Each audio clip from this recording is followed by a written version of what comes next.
충격적인 일이 벌어졌습니다. 바로 하버드에서 실제로 벌어진 국력은 인구수에서 나오는가 아니면 개인의 역량에서 나오는가를 주제로 한 국제학술 토론의 이야기인데요. 어느 한 중국인이 국력의 핵심은 당연히 인구수이고 14억 명의 인구수를 자랑하는 중국이 가장 위대하다고 주장하고 있습니다. 이때 한 한국 유학생의 한마디에 한순간 학회가 조용해졌는데요. 도대체 하버드 학회에서는 어떤 일이 있었는지 지금 바로 확인해 보시죠. 영상 시작 전에 구독과 좋아요 눌러놓으시면 더 재미있고 감동적인 사연을 기다리지 않고 바로 들어보실 수 있으니 잊지 마세요. 하버드 케네디 스쿨 로터리 강당은 특별한 국제 포럼으로 북적였습니다. 국력은 인구수에서 나오는가 아니면 개인의 역량에서 나오는가? 라는 제목 아래 세계 각국의 학자들과 외교관, 정책 입안자들이 한자리에 모였습니다. 강당 입구에 걸린 현수막에는 포럼의 주제가 선명하게 적혀 있었습니다. 국력의 근원, 인구 규모인가, 인적 자본인가?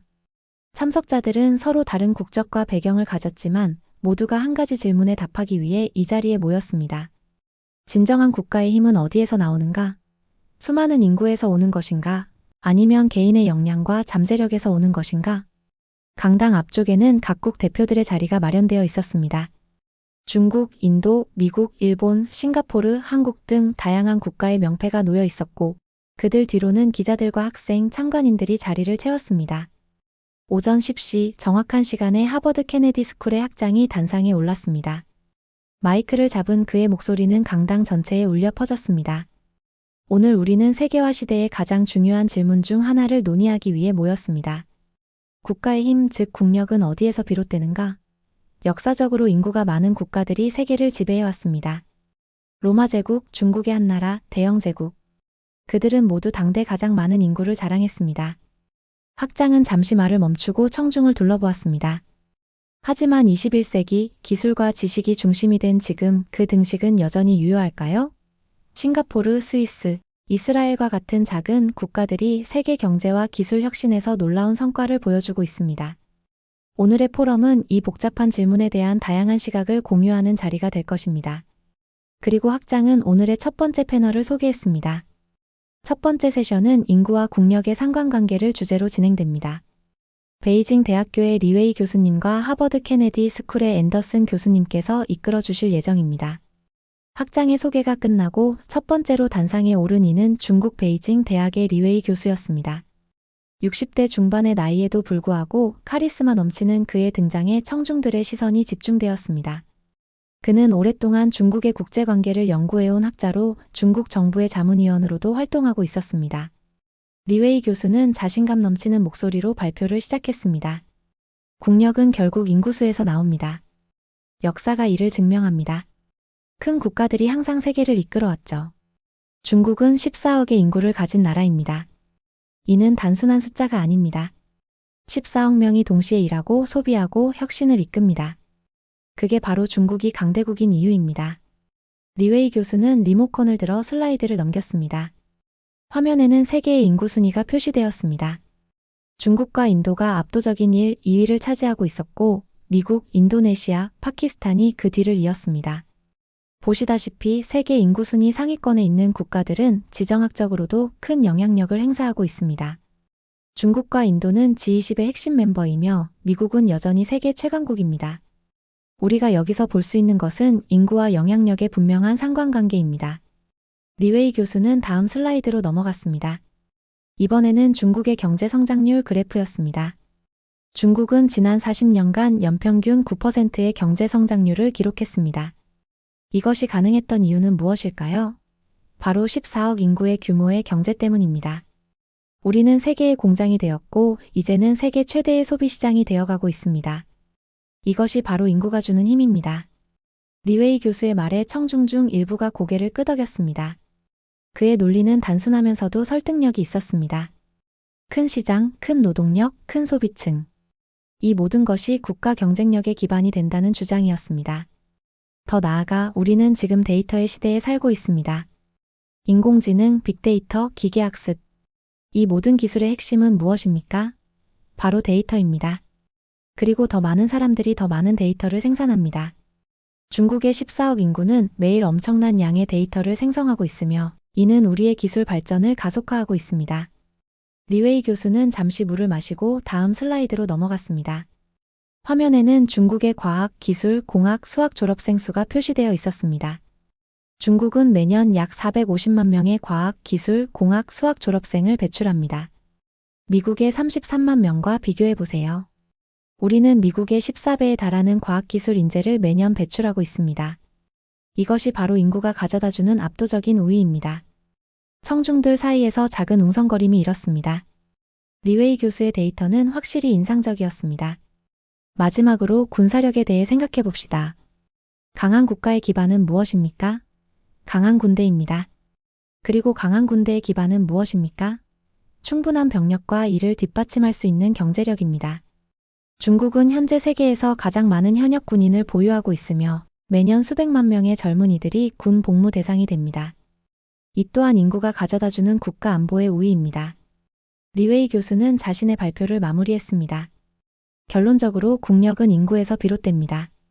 더 많은 인구는 더 큰 경제, 더 많은 혁신, 더 강한 군사력을 의미합니다. 물론 인구의 질도 중요하지만 기본적인 양이 확보되지 않으면 질적 우위만으로는 한계가 있습니다. 이것이 중국이 21세기 세계 질서의 중심에 서게 된 이유입니다. 리웨이 교수의 발표가 끝나고 그의 제자이자 같은 패널로 참석한 왕레이 박사가 마이크를 잡았습니다. 30대 중반의 젊은 학자인 왕레이는 MIT에서 경제학 박사 학위를 받고 베이징 대학으로 돌아와 리웨이 교수 아래에서 연구를 계속하고 있었습니다. 교수님의 훌륭한 발표에 몇 가지 데이터를 더 추가하고 싶습니다. 왕레이는 태블릿을 조작하여 새로운 슬라이드를 띄웠습니다. 화면에는 세계 최대 기술 기업의 국적이라는 제목과 함께 바차트가 표시되었습니다. 보시다시피 세계 100대 기술 기업 중 미국과 중국 기업의 수가 압도적입니다. 특히 중국은 지난 10년간 이 목록에 새롭게 진입한 기업의 수가 가장 많습니다. 텐센트, 알리바바, 화웨이, 바이트댄스. 이들은 모두 중국의 거대한 내수 시장을 기반으로 성장했습니다. 왕레이는 청중을 둘러보며 자신감 있게 계속했습니다. AI 시대에도 규모의 중요성은 변함없습니다. 인공지능 학습에는 엄청난 양의 데이터가 필요합니다. 중국의 14억 인구는 매일 상상을 초월하는 양의 데이터를 생성합니다. 검색, 쇼핑, 교통, 의료. 모든 분야에서 빅데이터가 축적되고 있으며 이는 중국 AI 기업들에게 엄청난 경쟁력을 제공합니다. 왕레이는 다음 슬라이드로 넘어갔습니다. 이번에는 여러 국가의 연구 논문 발표 수를 비교한 그래프였습니다. 2010년까지만 해도 미국은 과학 논문 발표 수에서 압도적인 1위였습니다. 하지만 2022년 기준 중국은 미국을 추월하여 세계에서 가장 많은 과학 논문을 발표하고 있습니다. 특히 AI 분야에서 중국 연구자들의 논문은 인용 지수도 매우 높습니다. 왕레이는 잠시 뿌듯한 표정을 지었고 다시 진지한 얼굴로 돌아왔습니다. 물론 논문의 양이 질을 보장하지는 않습니다. 하지만 기초 연구의 양은 결국 질적 도약의 토대가 됩니다. 더 많은 연구자가 더 많은 실험을 하고 더 많은 시도를 할 때 혁신이 나타납니다. 왕레이는 마지막 슬라이드를 띄웠습니다. 화면에는 미래 산업 육성을 위한 중국의 투자 계획이 표시되어 있었습니다. 중국은 반도체, 인공지능, 양자 컴퓨팅, 바이오테크놀로지 등 미래 핵심 산업에 향후 10년간 1조 달러 이상을 투자할 계획입니다. 이런 대규모 투자가 가능한 이유는 무엇일까요? 바로 14억 인구가 만들어내는 경제적 기반 때문입니다. 왕레이는 자신의 발언을 마무리하기 전에 예상치 못한 방향으로 화제를 돌렸습니다. 예를 들어 한국은 어떻습니까? 훌륭한 나라죠. 삼성, 현대, LG 같은 세계적인 기업들이 있습니다. 하지만 인구는 얼마죠? 5천만 명? 우리 중국의 한성보다 작습니다. 광둥성 하나만 해도 1억 2천만 명이 넘습니다. 왕레이의 얼굴에 조롱에 가까운 미소가 번졌습니다.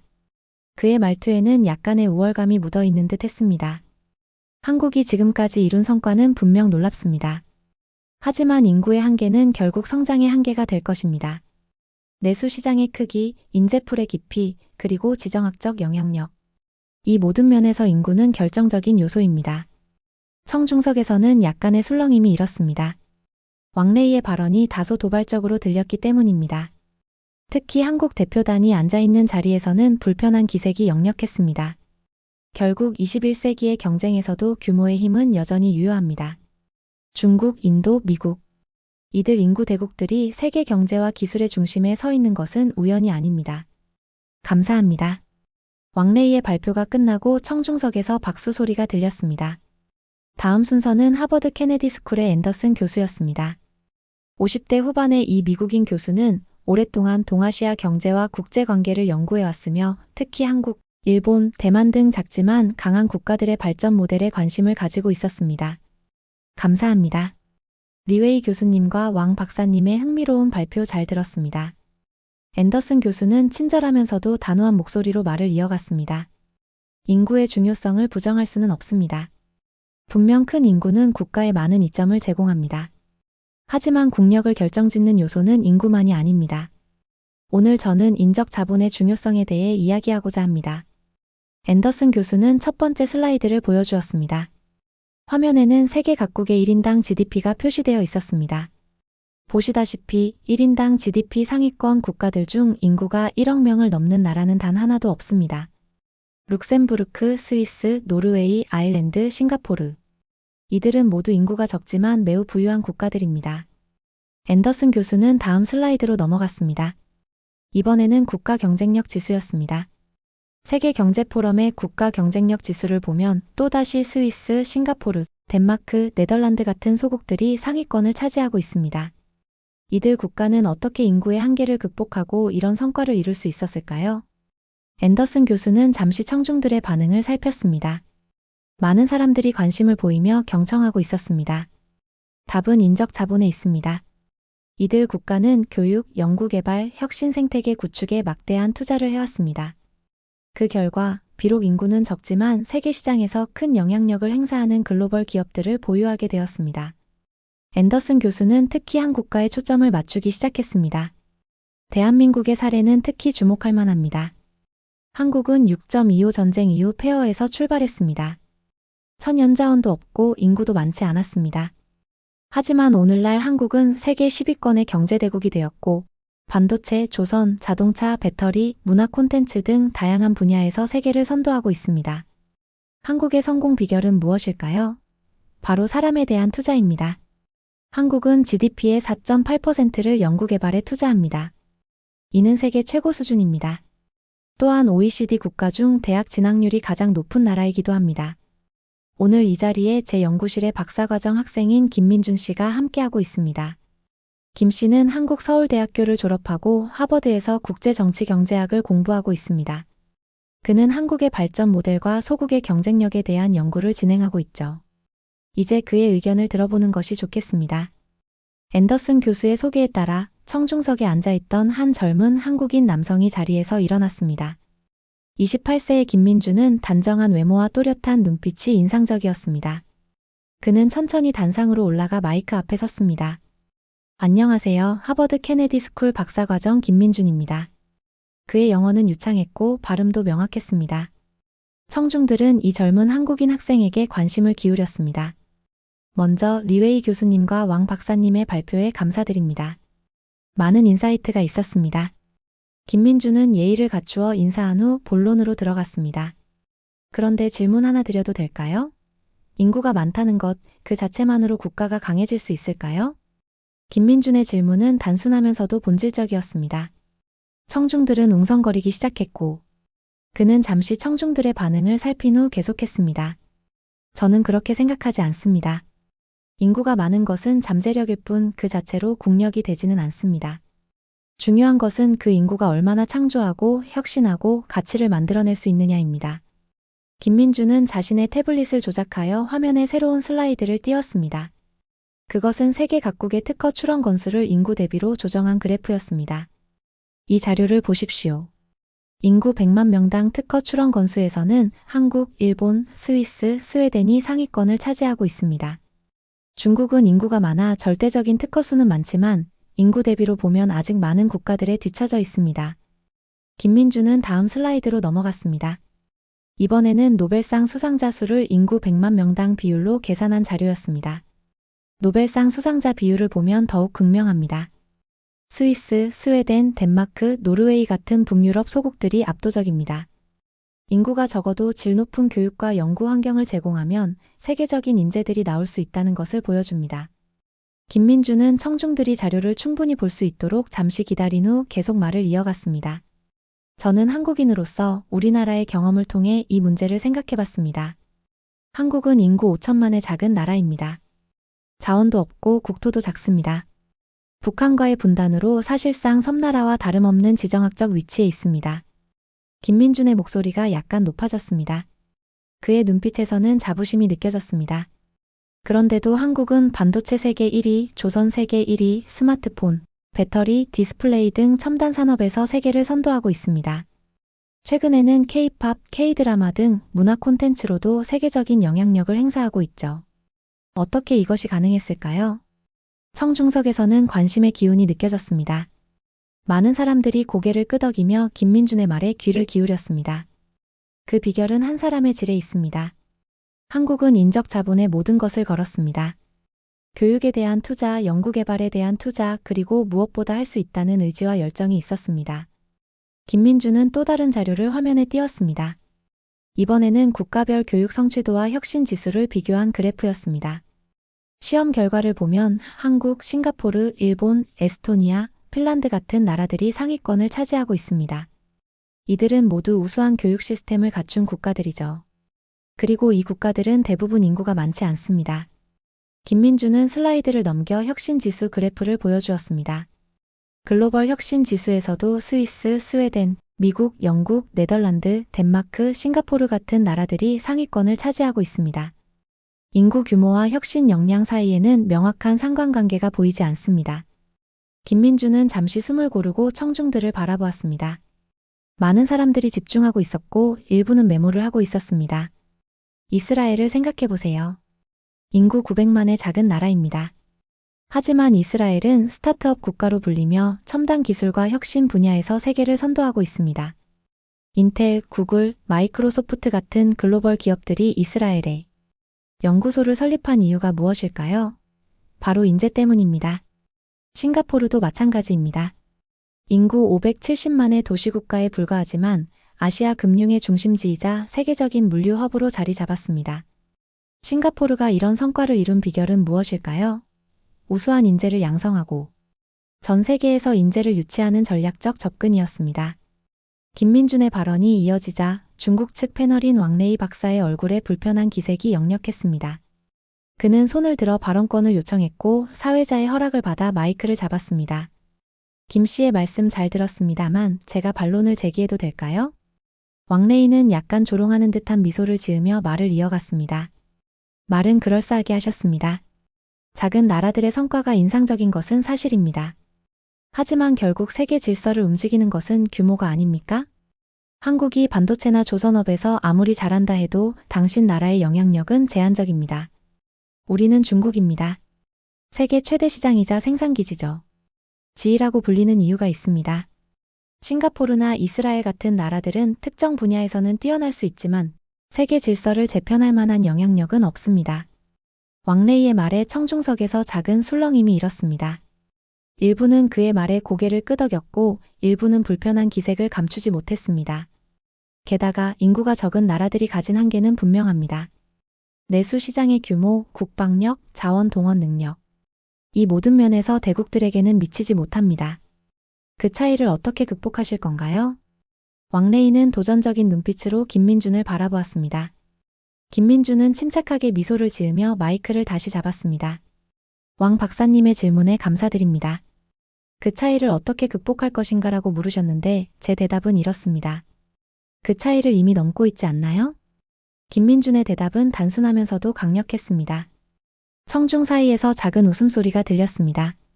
한국이 만든 반도체 없이는 전 세계 스마트폰과 전기차가 작동하지 못합니다. 우리가 만든 배터리 없이는 테슬라 차가 굴러갈 수 없습니다. 우리가 만든 배가 없다면 세계 물류의 절반은 멈출 것입니다. 김민주는 자신의 태블릿을 들어 새로운 자료를 보여주었습니다.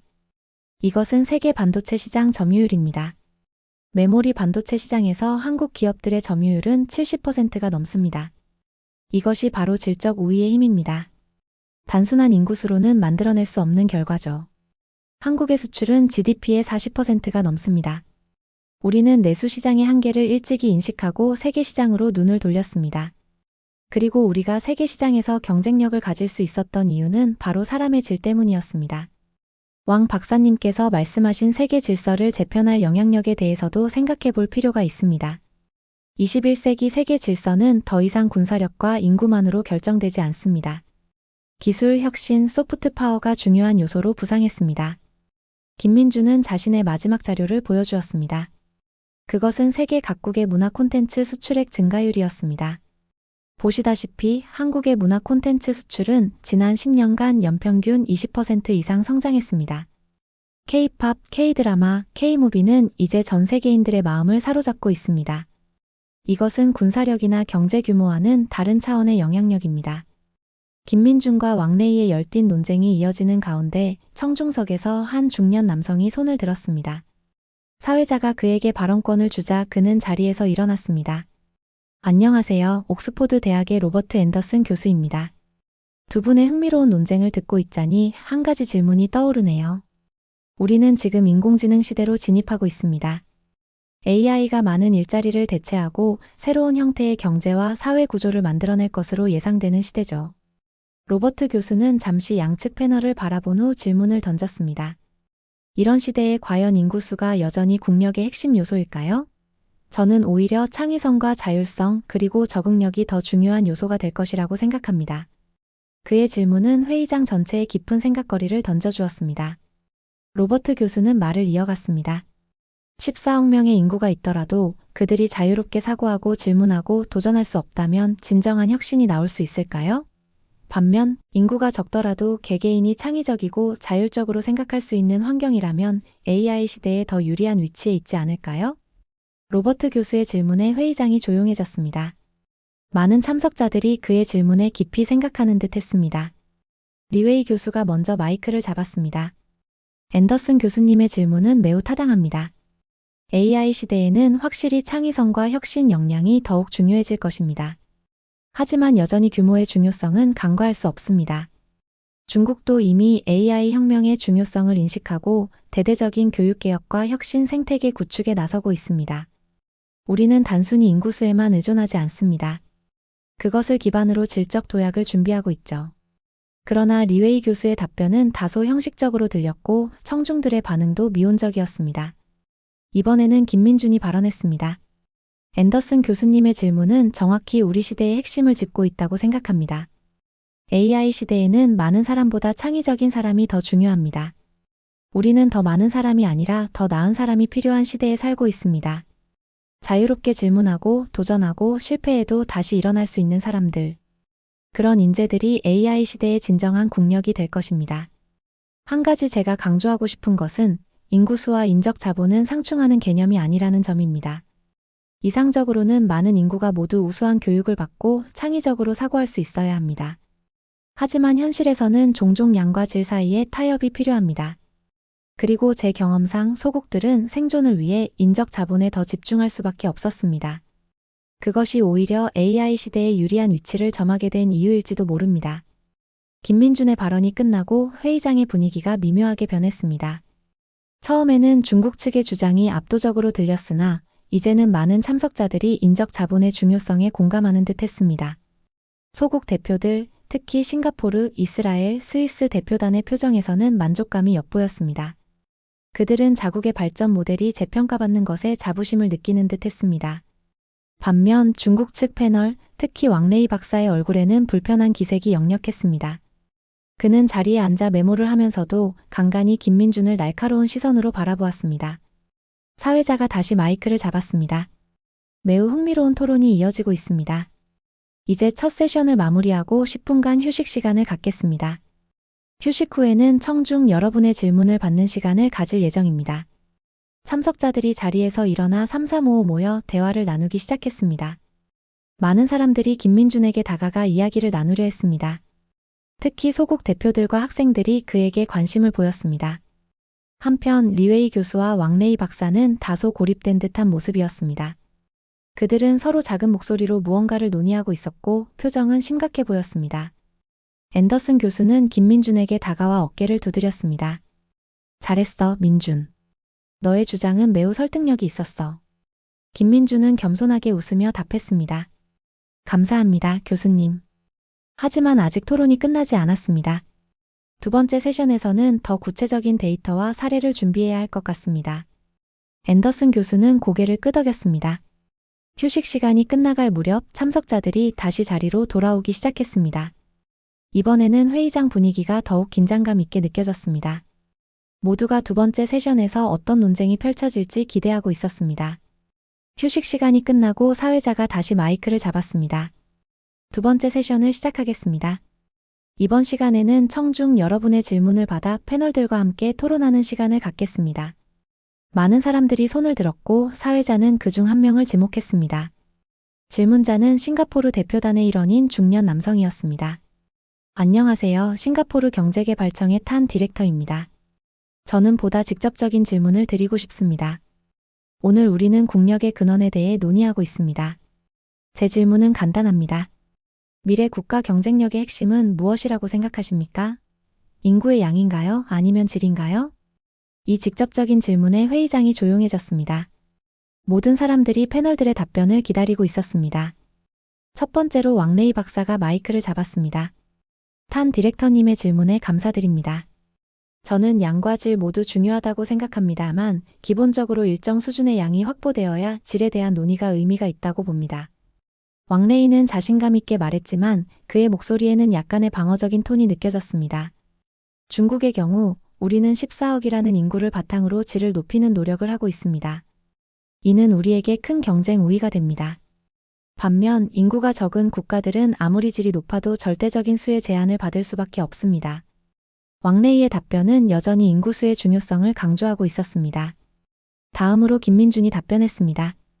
제 생각은 분명합니다. 미래 국가 경쟁력의 핵심은 인적 자본의 질입니다. 김민준은 자신의 생각을 명확하게 표현했습니다. 과거에는 인구와 영토, 자원이 국력의 핵심이었을지 모릅니다. 하지만 디지털 시대, 지식 경제 시대에는 한 사람이 창출할 수 있는 가치가 크게 확대되었습니다. 한 명의 뛰어난 프로그래머가 수백만 명에게 영향을 미치는 소프트웨어를 만들 수 있습니다. 한 명의 창의적인 과학자가 전 인류를 변화시키는 발명을 할 수 있습니다. 김민준의 말에 많은 청중들이 공감하는 듯 했습니다. 물론 인구가 많으면 그만큼 뛰어난 인재가 나올 확률도 높아집니다. 하지만 그것은 교육 시스템, 사회적 환경, 문화적 요소 등이 그 잠재력을 끌어낼 수 있을 때만 가능합니다. 미래의 국력은 개인의 창의성, 적응력, 혁신 역량을 얼마나 효과적으로 발굴하고 지원하느냐에 달려 있습니다. 이는 단순한 인구수의 문제가 아닙니다. 마지막으로 앤더슨 교수가 답변했습니다. 저는 김 씨의 의견에 동의합니다. 인구의 질이 양보다 더 중요합니다. 다음 세션이 이어지고 발언자로 다시 리웨이 교수가 나섰습니다. 그는 더 신중한 태도로 발표를 시작했습니다. AI 시대에도 국가의 규모와 자원은 여전히 중요합니다. 인공지능 개발에는 방대한 데이터와 컴퓨팅 파워가 필요합니다. 이런 측면에서 중국은 14억 인구가 생성하는 빅데이터라는 강점을 가지고 있습니다. 리웨이 교수는 화면에 중국의 AI 투자 현황을 보여주었습니다. 중국 정부는 AI를 국가 전략 산업으로 지정하고 대규모 투자를 진행하고 있습니다. 수많은 AI 스타트업이 베이징, 상하이, 선전에서 성장하고 있으며 디지털 인프라 구축에도 막대한 자금이 투입되고 있습니다. 그러나 리웨이 교수의 발언에는 약간의 불확실성이 묻어났습니다. 그는 앞선 토론에서 김민준의 주장이 청중들에게 설득력 있게 다가갔다는 것을 인식한 듯 했습니다. 김민준이 손을 들어 발언권을 요청했습니다. 사회자의 허락을 받아 그가 마이크를 잡았습니다. AI 시대에는 단순한 데이터의 양보다 창의적 사고와 자유로운 혁신 환경이 더 중요해질 것입니다. 김민준은 빛나는 눈으로 청중들을 바라보며 계속했습니다. AI 알고리즘은 기존 데이터를 학습하고 패턴을 찾는 데 능숙합니다. 하지만 진정한 혁신은 기존 패턴을 깨는 데서 옵니다. 이것이 바로 인간의 창의성이 필요한 지점입니다. 김민준은 새로운 슬라이드를 보여주었습니다. 그것은 세계 AI 스타트업 생태계 지도였습니다. 보시다시피 AI 혁신은 미국의 실리콘밸리, 이스라엘의 텔아비브, 영국의 케임브리지, 한국의 판교, 싱가포르 등 혁신 클러스터를 중심으로 이루어지고 있습니다. 이들 지역의 공통점은 무엇일까요?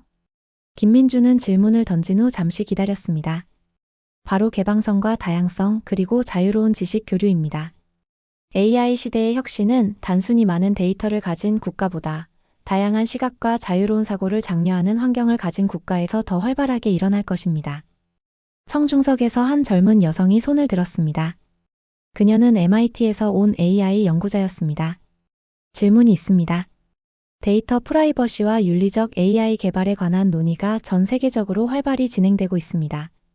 이런 환경에서 국가 주도의 대규모 데이터 수집과 활용이 과연 지속 가능한 경쟁력이 될 수 있을까요?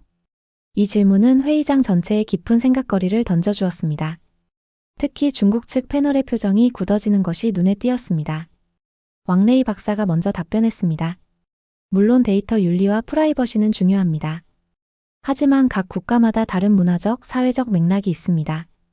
서구의 개인주의적 관점에서 본 프라이버시와 동양의 집단주의적 관점에서 본 프라이버시는 다를 수 있습니다. 그의 답변은 다소 방어적으로 들렸고 청중 사이에서 작은 술렁임이 일었습니다. 김민준이 이번에는 더욱 확신에 찬 목소리로 답했습니다. 저는 데이터 윤리와 프라이버시가 AI 시대의 핵심 경쟁력이 될 것이라고 생각합니다. 사용자들의 신뢰를 얻지 못하는 AI 시스템은 결국 한계에 부딪힐 수밖에 없습니다. 김민준의 목소리가 차분하면서도 강한 울림을 주었습니다.